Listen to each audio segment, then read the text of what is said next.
cứ ngày chung chị bị xét chị cả đó muốn ngày đặt buôn cục hẹn đó trong chụp ôn không xài xài bỏ ai ôn được bạn đang cặp tới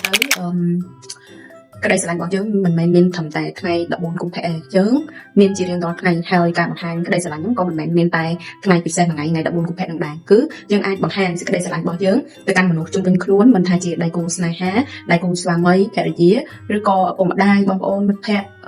rồi còn được chung bên khuôn này chứ ai bằng hàng cái đây sẽ là cái căn của quán chỉ riêng đó ngày này chả còn tại tha ngày đặt buôn cùng hẹn đấy cứ chia bắt thua bọt tay mùi tế đại trầu máuហើយcó thua ao ôn không vui sấy sấy miên ca rùng chơi rùng chua rùng thơm chung với năng ngày đặt buôn cùng hẹn nó khăng hay có chỉ ngày đài không vui sấy sấy được ống cừu thạch khăng hoàng đài chỉ xét không vui sấy sấy nữa không vây sát xa cái chỗ chừng này thì chia đằng bay tới phần ăn thành một mà sáng chi ôn không vui sấy sấy ba trăm nụ pro đây kia là ó miên tụi nó có trứ ở đây gì có bàn tay mình pro đây là ó miên tụi nó có trứ còn rong vừa luôn bạch đi thị tràn tay mình pro có ba khốiហើយដែលពិចារណាមាននៅក្នុងសង្គមយើងសពថ្ងៃពិចារណាគឺបរិបទក្បាលខូចហើយខ្ញុំជួប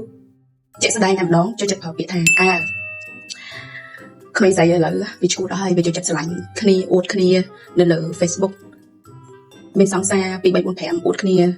វាចឹងទៅហើយមាននៅផងខ្លះទៀតក៏គាត់ចាញ់មកថាអញអរគុណទៅបើសិនជាពួកវាអត់ឈួតទេនៅក្នុងការ៉ាអូខេក៏អត់មានស្រីឲ្យអញអោបដែរស្រាប់ឲ្យតន់គឺក្មួយស្រី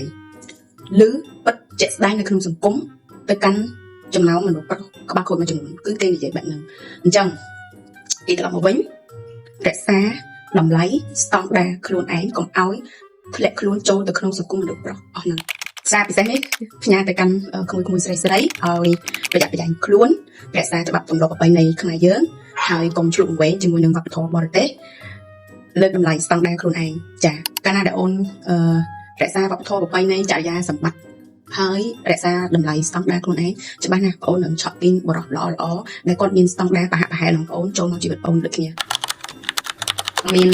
ឱកាសល្អពេលវេលាល្អសមស្របមីងអ៊ីនឹងធ្វើវីដេអូថ្មីដែលជាសារខ្លីៗសម្រាប់ដាស់តឿនទៅដល់បងប្អូនកូនក្មួយស្រីៗបន្តទៀត